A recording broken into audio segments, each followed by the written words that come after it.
for whom the bell tolls backwards. Julian and Marjorie Pembroke were the sort of couple who drove for pleasure rather than purpose. Their map, glossy, expensive, and annotated with little gold crests, showed nothing but rolling countryside for miles. So when the road dipped and revealed a cluster of crooked rooftops, they both frowned. "It's not on the map," Marjorie said. "Probably too small to bother with," Julian replied, already slowing the car. The village sign was a plank of wood with its name scraped off long ago. The paint had been gouged away, not faded, as though someone had removed the name deliberately. They rolled into the square. Villagers froze mid-task. A woman carrying eggs clutched them to her chest. A man sweeping his doorstep dropped his broom. Children were yanked indoors with urgent whispers. Julian leaned out of the window. "Lovely little place. What do you call it?" The villagers exchanged glances, fearful, pleading. A thin man stepped forward, cap twisted in his hands. "Best keep driving, sir. Road's clearer ahead." "But what's the name?" Marjorie pressed. The man swallowed hard. "We don't speak of it today." A stray child, who had not yet been dragged indoors, piped up, "Harrow's Edge, governor." Another villager hissed at him. "Don't tell them. Not now. Not today." Julian laughed. "Superstitious lot." The villagers didn't laugh. A strange, slow, grating sound suddenly became noticeable, fading in, slowly louder. It felt more like a pressure in the ears than a normal sound. A deep, dragging vibration that seemed to come from the soil itself, impossibly slow, like a single note stretched across time. Marjorie stiffened. "What is that?" The thin man's face drained of colour. "It means it's time you leave." But the Pembrokes, charmed by the quaintness and the sunshine, insisted on stopping for a drink at the inn. They sat down at a table in the inn garden. "A couple of gin and tonics, I think, please, innkeep." The innkeeper, Mr. Calder, went white as bone. "You shouldn't be here," he whispered. "Not today." Another vibration rolled through the village, slower, deeper, wronger, like a memory of a bell dragged backwards through mud. Julian blinked. "What on earth?" "Inside," Mr. Calder said. "Now." "We're perfectly fine." The third sound hit like a slow-motion thunderclap. Clouds twisted in a sky that was a strange shifting hue. Mr. Calder stepped outside with a shotgun, not aimed at them, but at the air. He didn't ask again. Instead, he motioned with it in a manner that trucked no argument. Inside the inn, the villagers moved with frantic precision. Shutters bolted, salt poured, candles lit in threes, doors barred. The Pembrokes, equal parts flustered and bemused, were shoved into an upstairs room. Julian held up a calming hand and said, "Now I must insist. What's going on, old man? This is most untoward." "Do not open the shutters," Mr. Calder said, ignoring the query.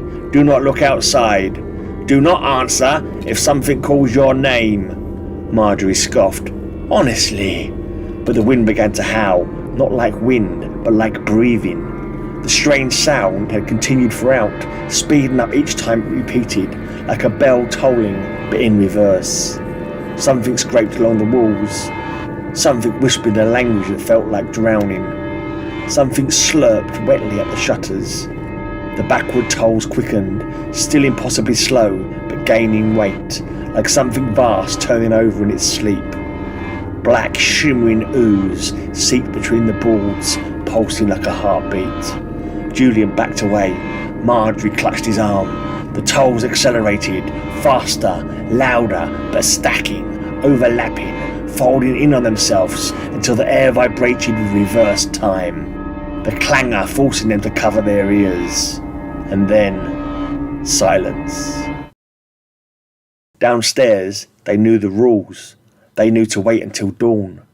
But the Pembrokes, curious, irritated, emboldened by the quiet, crept to the window. "Probably just a storm," Julian whispered. He unlatched the shutter. Marjorie pulled it open. If it was a storm, then they'd been in the eye of it. But suddenly they were through it, and what they saw on the other side was indescribable. They fought like mad to close the shutters once more, then collapsed overwhelmed to the floor.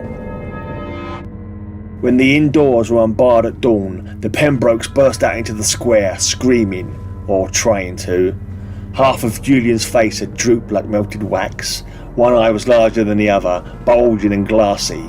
Patches of his hair had fallen away, replaced by slick iridescent scales. Marjorie's teeth had elongated, 2 of them protruding like pale, curved fangs. Her skin shimmered in patches, as though something beneath it was trying to push through.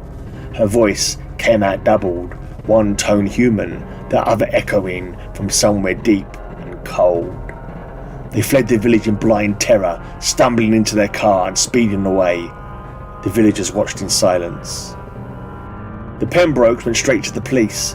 A full search was launched. Officers combed the countryside. They followed the Pembrokes' directions exactly, but the road they described led nowhere. The map showed only blank green, no village, no church, no inn, no Harrow's Edge.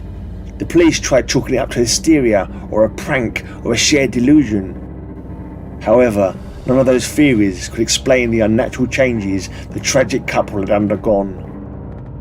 Besides, the Pembrokes knew what they had seen, what they had become, and sometimes, on certain nights, they swear they hear a bell tolling impossibly slowly backwards from somewhere deep in the hills. A place that only exists when the veil thins. A place that does not want to be found. A place that remembers them. Harrow's Edge.